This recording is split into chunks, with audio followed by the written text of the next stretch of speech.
Olá, meu querido aluno Referência, seja muito bem-vindo mais uma vez ao canal do Referência Curso Preparatório. Para quem não me conhece, eu sou o professor Wallace, estamos aqui para continuar a nossa série de vídeos sobre colaboração premiada nos termos da Lei 12.850. Antes de mais nada, deixa o seu joinha, deixa o seu like, se inscreve no canal, ativa as notificações para receber em tempo real os vídeos novos que são postados no canal do Referência e ainda compartilha esse vídeo.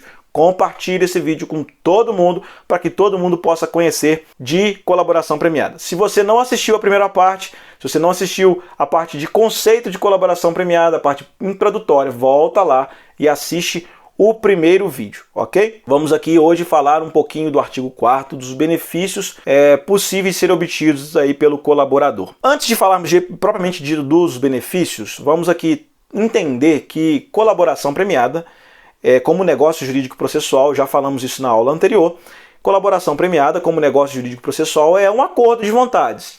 De que vontades? Celebrante de um lado, né, e esse celebrante pode ser aqui o Ministério Público ou a autoridade de polícia judiciária, ou delegado de polícia.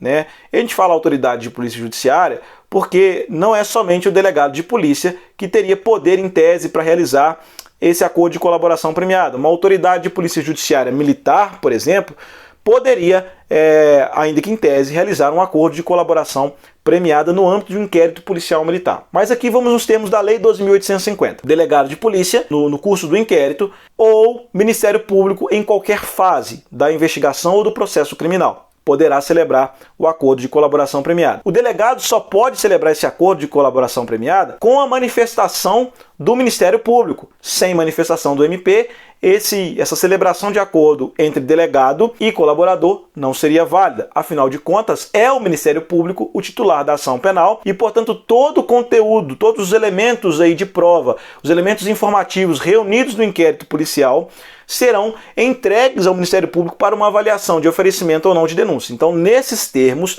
é necessário que o Ministério Público se manifeste durante o inquérito policial se o acordo de colaboração premiada ali entre delegado de polícia e colaborador, ele efetivamente pode ser celebrado ou não. Essa manifestação é necessária. Senhores, então vamos lá. O artigo 4º, ele já começa falando sobre essa questão do negócio jurídico processual. Se você entender isso, é importante. Olha, o juiz poderá, a requerimento das partes, ou seja, dessas partes, celebrante e colaborador. Lembrando aqui que o colaborador está sempre assistido por seu defensor ou por seu advogado. E esse seu advogado, seu defensor, precisa ter uma procuração com poderes específicos para realizar um acordo de colaboração premiada, ok? Então o juiz poderá, a requerimento das partes. Esse poderá aqui é um poder-dever. O juiz só pode não homologar o acordo de colaboração premiada se ele tiver uma justificativa, né, se ele tiver alguma contrariedade naquele acordo de colaboração premiada com aquelas análises que ele tem que fazer, e nós vamos falar dessas análises mais para frente. Então o juiz poderá, a requerimento das partes, conceder o quê? Aí já entramos nos benefícios.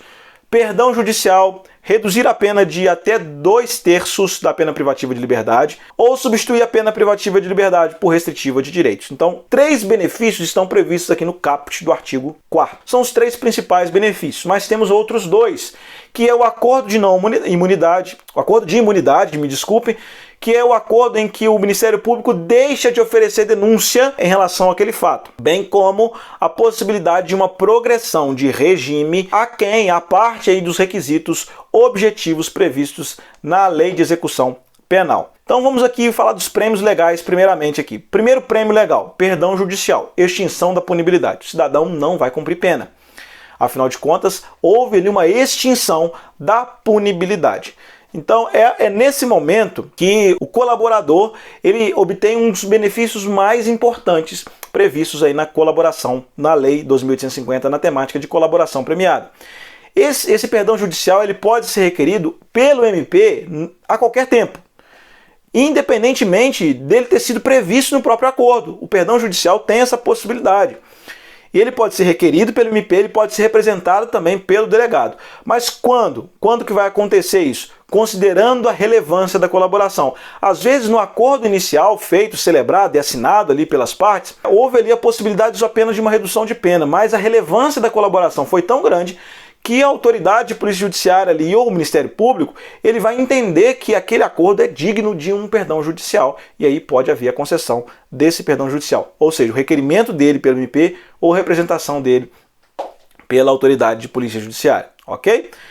A redução de até 2/3 da pena de privativa de liberdade é o segundo prêmio legal possível na Lei 12.850. E aqui nós temos a possibilidade de ter um mínimo de 1/6. A doutrina entende que o mínimo de redução seria de 1/6, afinal de contas, uma redução menor do que essa não faria o menor sentido para o colaborador, né? Uma redução de dias ou meses apenas não seria vantajosa para que aquele colaborador tivesse interesse na realização daquela colaboração, e o máximo aí de até 2/3. Lembrando que se esse acordo de colaboração for firmado após a sentença condenatória daquele colaborador, a redução já não pode mais ser de até 2/3. A redução vai ser de até metade, ok? O STJ entende ainda também uma coisa muito importante de dizer, que é possível aí que o juiz aplique a atenuante da confissão prevista no Código Penal, na segunda fase da dosimetria da pena, e também aplique aí a redução de pena prevista aí como benefício do acordo de colaboração premiada na terceira fase da dosimetria da pena. Isso porque são duas fases distintas e uma coisa não interferiria na outra, não impediria essa concessão de atenuante e redução de pena nessas fases distintas da dosimetria, sem problema nenhum para o STJ. O terceiro prêmio legal aqui é a substituição da pena privativa de liberdade por restritivas de direitos. Lembrando que a lei não exige que os requisitos do artigo 44 do Código Penal sejam preenchidos para que haja concessão da substituição de pena privativa por restritiva, ok? E aí temos outros dois benefícios nos parágrafos do artigo 4º.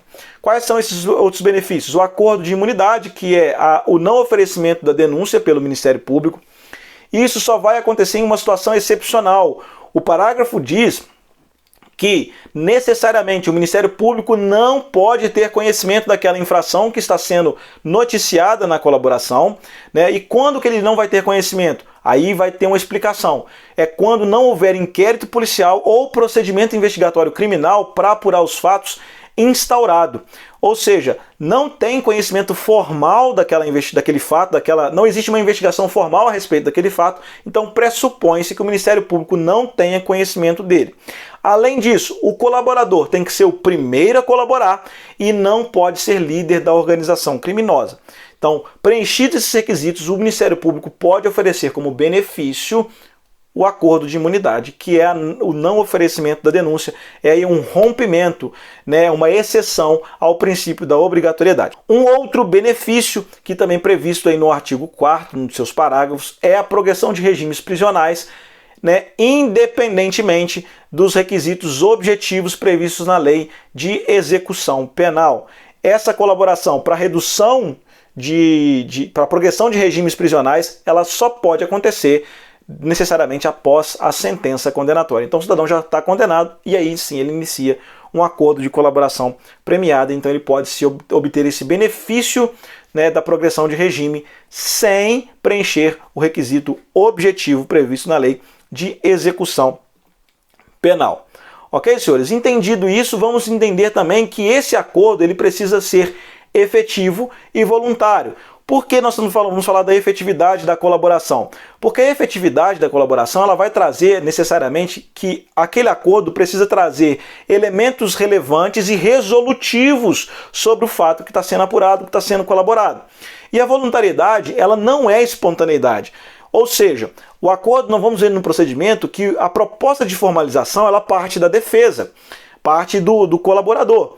Mas não necessariamente a sugestão dessa proposta, o início dessa tratativa, tenha sido iniciativa da própria defesa. Pode ser o próprio delegado, pode ser o próprio Ministério Público que sugere isso ao réu, ao investigado, ok? Então, voluntariedade é diferente de espontaneidade. Toma cuidado com isso, porque na sua prova pode trocar essas duas palavrinhas e aí vai estar errada a sua questão. E é importante dizer aqui também que a declaração de vontades aí for resultante de um processo volitivo livre, isso sim é voluntariedade. Ou seja, essa manifestação de vontade do colaborador tem que ser livre, consciente, sem problema, livre de amarras.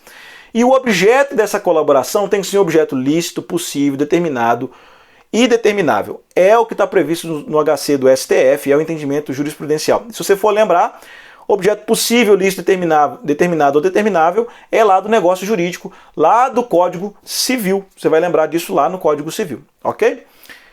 O colaborador preso pode fazer colaboração? Pode celebrar um acordo de colaboração? Pode.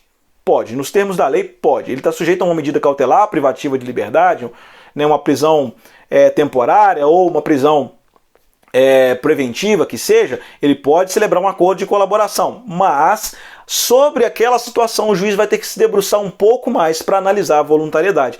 É uma previsão também do artigo 4º em um de seus parágrafos que o juiz tem que analisar com muito mais dedicação quando o cidadão ali, o colaborador, está sujeito a alguma das medidas cautelares previstas no Código de Processo Penal e nas demais legislações que tratam de medidas cautelares, uma prisão temporária, preventiva, etc.